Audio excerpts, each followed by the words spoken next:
I want everybody here who's watching this, I consider this a matter of social responsibility. I want you to pull up a chair and eliminate all the distractions, because I'm going to speak to each and every one of you as if you were my son or a student or someone I'm trying to mentor. I'm going to imagine that all of you know nothing, and we're talking from the complete ground up how to become the best versions of yourself. Because manhood is exceptionally hard and life is hard. But how you shape yourself will determine how hard it is for you and how miserable it will be. As a man, there is no easy life. If you're looking for an easy life, you should have been a girl. Your life is not about being easy. Your life is not about being happy. Your life is always going to be difficult. All of the pain you feel, all of the sadness you feel, you're supposed to feel as a man, and you have two effective binary choices. You either go through the suffering and go through the trauma and go through the hardship it takes to be a man of value, or you suffer eternity as a nobody. And being invisible, I would argue, is almost worse. You can have a very stress-free life if you work in Starbucks. You don't care about the Starbucks once you clock off. You go home, you play video games, and you exist until you die. That's stress-free, but you have to suffer being a nobody. Alternatively, you can go out there into the world, try and implement your mark on the world, work hard, try to get rich, more money, more problems. You can try and start a business, the stress of that. You can lose your girlfriend because all you're doing is working. This is a new level of stress, a new level of trauma, but at least you'll be a somebody at the end of it. Or you either suffer to become a somebody, or you suffer as a perpetual and forever nobody. While others complain that they do not feel happy enough, I'm happy I'm struggling. Do you understand? I don't care. I'm happy to be struggling. That is the beauty of life as a man, to be great. If you concern yourself only with being happy, you are once again acting like a female or a child. Happiness is fleeting. I want to be happy. Who cares? I want to be great. Would you rather be a loser who's always smiling, or would you rather be a stressed winner? Because I'll tell you something about winners. Most of them are stressed. So you have to sit here and ask yourself, do you want to be a happy loser that's insignificant? Nobody knows you exist. Women don't respect you. Nobody cares if you live or die, but you get to smile all the time. Or do you want to be one of the most important people on the planet with a little bit of stress? If you stop caring about being happy and you start caring instead about being great, guess what you end up being? Along with great. You end up happy if you forget about happiness and try to become great. You will never be successful if you're concerned about being happy, so forget about it. So how do you find happiness? Happiness is in struggle. The struggle and the size of the struggle you're facing, along with how important it is and how important you feel it is deep in your heart, is directly correlated to how successful and how happy you're going to feel all of the time. Solving those problems lead to a positive place. Once you become addicted to it, you're going to become a machine of monumental achievement. There are some very simple basic things you can do. Weight training, chess, trying your very best to take care of your mother, retire her. You need goals and resistance and something to fight against to live well. If you only have joy all of the time and no pain, you are not going to be happy. You don't need drugs. You don't need alcohol. You don't need parties or festivals. You don't need fun. Fun is the vector from which Satan operates. It's all just hedonistic. There's no money to be made. You don't retire your mother. You don't help the world. You don't give to charity. You don't become stronger. You don't become wiser. You don't learn anything. Life's not about fun as a man. Life is about doing the right thing because it must be done. You do not need fun until you've already reached the highest possible echelon. So this whole idea that you need fun in your life, you don't. What you need is purpose. You need discipline. You need things to do which are going to benefit you and the others around you. You need obligations, and you need performance metrics. You don't need to be waking up thinking about fun. You're not important. Nobody knows who you are. You're not physically strong. You're not financially wealthy. You have bigger concerns. Hey, what are we going to do this weekend? We need to have some fun. Really? Have you actually gone out there in the universe and made a mark large enough that you're allowed some time off to have some fun? You don't deserve any fun. You don't need any fun. You have work to do. These things you think are fun aren't fun. For a man, your contentment will come from your purpose, and it will come from your competence, and it will come from succeeding objectives. It will come from completing difficult things that other people cannot complete. It will never come from the easily accessible hedonism, which you have confused for fun. If everybody can go to that concert, you shouldn't want to go. You should only want to do things others can't do. The only fun I have is doing things I know you're not allowed to do. But if you say to me, Andrew, come to this party, and I say, well, who's there? Everyone. If everyone's there, it's trash. And the fact that you think that's fun shows that you have a severe mental deficiency. You're only going to find actual fun through purpose. And you're only going to find purpose through exceptionalism. So you need to become the best possible version of yourself in all realms. You're unhappy because you're trying to have fun instead of trying to become important. Then you're never going to feel satisfied in your heart unless you become important. Please imagine for a second you're the most Googled man on the planet. Hundreds of millions of dollars and you're built like a tank. Imagine how you feel when you look in the mirror. Nothing can match that and nothing can beat that. As a man, you need to have struggle in your life. And I want you guys to actually sit and think, what struggle are you undertaking? What struggle are you trying to overcome? Because you should make a list of them. Difficult lives are fulfilling because we used to have to hunt and fish and go through difficulty to survive. And I often see that when I speak to people who are too comfortable, they end up being unhappy. You must earn happiness. You must climb a mountain. You must struggle yourself to happiness. That's extremely important. There must be physical, mental, social, some kind of spiritual struggle. And those things being satisfied is what's going to satisfy you. The only other alternative to that, to feel good, is hedonism. And that's not going to satisfy you for very long. And it's also going to destroy your life. And the starting block to all of these things is your body. Try and train MMA, learn how to fight, get stronger, get bigger muscles. It's a fast track to self-discipline, which will carry over into all other endeavors. In fact, how many people can say the gym saved their life? That is the easiest struggle, which is never going to backfire on you and never going to be a negative towards any other facet of your life.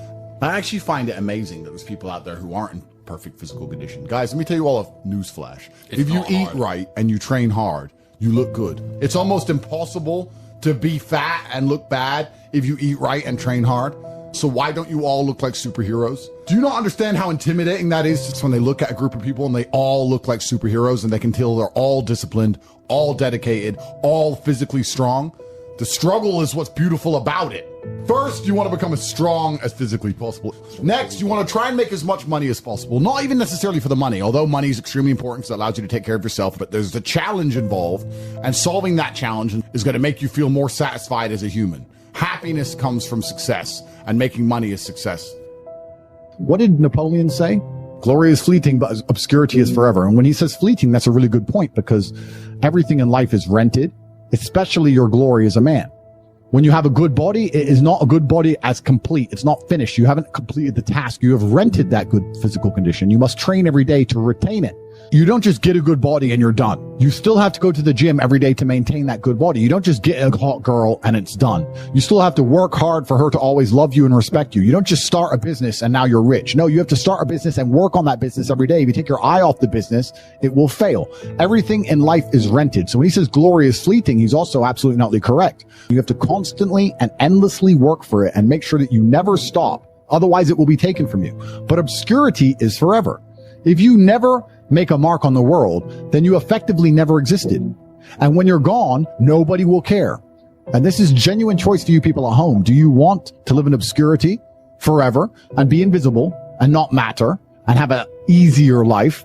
I would argue that it's not easier because in your heart and in your soul, you're going to feel guilty knowing you could have been something you're not. And you have a duty to your ancestors and to God to be the best version of yourself. Or do you want to try your absolute best and struggle and suffer every day of your life, paying the rent for all of the amazing things around you? We pay endless rent. We pay rent for our bodies. We pay rent for our relationships. We pay rent to keep our kids. We pay rent to keep our business. We pay rent to keep our freedom. Every single day is work to pay the rent. It's absolutely never ending. And you have to make that choice. So if you have a pen and paper in front of you, you need to decide, do you want to be invisible with a lower rent bill? Or do you want to be important and suffer to make sure that the rent is paid? It's a choice you must make, and it's binary, and you must be extremely dedicated towards the decision you finally make. And it's very difficult, as most of you men are just finding yourselves trying to figure out what and who you should be in a culture with little to no proper guidance. If you remove me from the internet, you have a whole bunch of loudmouths who've not achieved anything amazing or remarkable in their real lives, who don't act in a respectful way, who have not had any real world achievements. There's a few people I can name who aren't like that, but we're generalizing. And then you have a largely matriarchal society and a matriarchal education system that you're beholden to. So who's teaching you to be a man? If you're fortunate enough to have a fantastic father, great. But if you don't, there are very little lessons, and there's basically no guidance out there explaining to you the self-accountability which is required to be a man. Everything we were just saying to you earlier about making the choice of being invisible or being highly important and paying the rent for one of those two choices, that's based around absolute and utter brutal self-accountability. You must accept the decision you want to make, and you must accept that everything is your fault. Everything is on your shoulders, regardless of what God throws at you. People are afraid of accepting there's a problem because then they know they have a responsibility towards fixing it. And they don't want to do anything, one, because they're lazy, and two, because they're afraid they might lose. So they'd rather pretend there's no problem at all. And I think it's not always the winning and the losing. It's the fighting in the first place. And there's plenty of men in history you remember who ended up losing in the end, who still fought, which is why they mattered. It's not, if you're only going to fight when you're guaranteed to win, then no bravery is required. Forget about the winning and losing for now. Focus on the fight. If you do not overcome your tendency to give up so easily, your life will lead to nothing. Fear is a reaction. Courage is a decision. You have to train your mind to be stronger than your emotions, especially your impulses, or else you're going to lose yourself. Most of the important things in the world have been accomplished by men who kept fighting when there seemed to be no hope at all. Why go to the gym? Why get strong? Why work hard? Why get rich? Why be funny? Why be charismatic? Why do anything? It doesn't matter. The world's going to end. Sit in your pod. Wait for the food delivery. That's what they want from all of us. They want all of us to have absolutely no ambition and to sit there and be slave-minded. It's very difficult to resist enslavement if you need the government to eat. I find it amazing that men will sit and watch movies about prisoners of war in Japan, or watch movies about men who go to war and risk their lives, or watch all these hero movies, have admiration for the hero, and they believe themselves to be some version of a hero, and then they're too afraid to say no to putting on a mask. If you're not going to say no to putting on a mask, don't watch hero movies anymore, because you're certainly not a hero. You are one of the villains. You're the stupid little henchmen who get beaten up. Those guys who are on screen for a flash of a second and die without consequence. Nobody even cares or mentions them again. Their family don't even get to give them a funeral. You're a nobody villain. You're not even an important one. The important villains, we know their names. You're a number. You're not a name. And if you want to be a superhero in life, you need to understand that for 80% of the movie, you're going to suffer. For 80% of the movie, you're going to lose. Watch any superhero movie. For 80% of the movie, it is nothing but pain and frustration. And when your life is that way, you have a chance to grow into something fantastic, and you should thank God for every difficult thing he puts in your path. I really believe God's given me one of the best lives, and I can't complain about anything bad that's happened. It's all been fantastic. I'm truly thankful for all of it. Thank you, God, for that difficult time. I think if a couple bad things happen to you, you should be intelligent enough to realize that eventually you're going to get over it and you're going to learn an important lesson. It's going to change you in the correct direction. And Allah's the best of planners, and he knows what you need to learn. I think that as humans, especially as men, we only learn the hard way anyway. There's no easy way to learn a lesson. You have to learn the hard way. So God gives us lessons via difficulty. He thinks you need to learn this about yourself or this about other people. So I'm going to give you a difficult time so you can learn your lesson. Because if I told you, if I just said, hey, Andrew, this is how the world works, you go, yeah. When you feel it, my fight coach used to say, you have to feel it to believe it. So God will give you a difficult time so you learn your lessons. And the lessons are very important for you to be the person who you need to be in this life. He's the best of planners. And I'm thankful for all the lessons he's given me. He's bestowed knowledge upon me.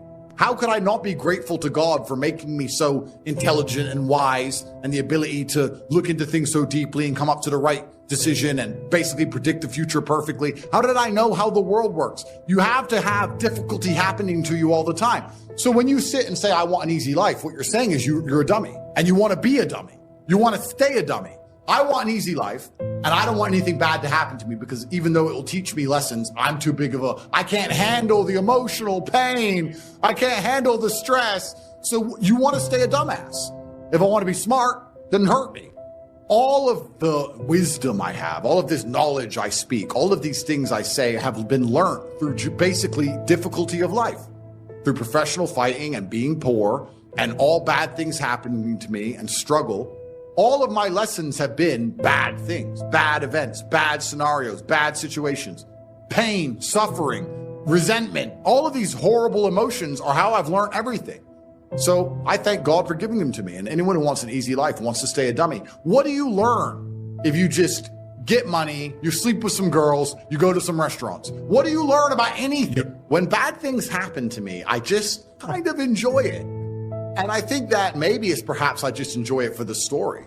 Perhaps my whole life is not about trying to find comfort, it's trying to find challenges, and it's trying to find stories. Once you understand all of the bad things and good things that come into your life are a perfect plan from God himself, you're going to be a lot less affected by the bad things. If something bad happens to you, it's part of God's plan. He knows what he's doing. In the end, you're going to be happy it happened. I often ask people, Is there anything bad that's happened to you in the past at the time you were distraught about that you now wish didn't even happen? So if you understand you're always going to get there eventually, why be upset about it now, right? If you know in a year from now you'll be glad it happened, why be upset about it happening now? You have to be cerebral enough about things. You often find that people who are struggling but know exactly what they're supposed to do, if they're getting up every day and they're grinding and they're working hard and they don't have what they want yet, but they believe they're going to get it and they're trying their very best and they're dedicating themselves, they're very happy. Perhaps to people who are born with a trust fund and unlimited money and have no struggles in their life and they have no objectives to try and conquer are truly the miserable ones.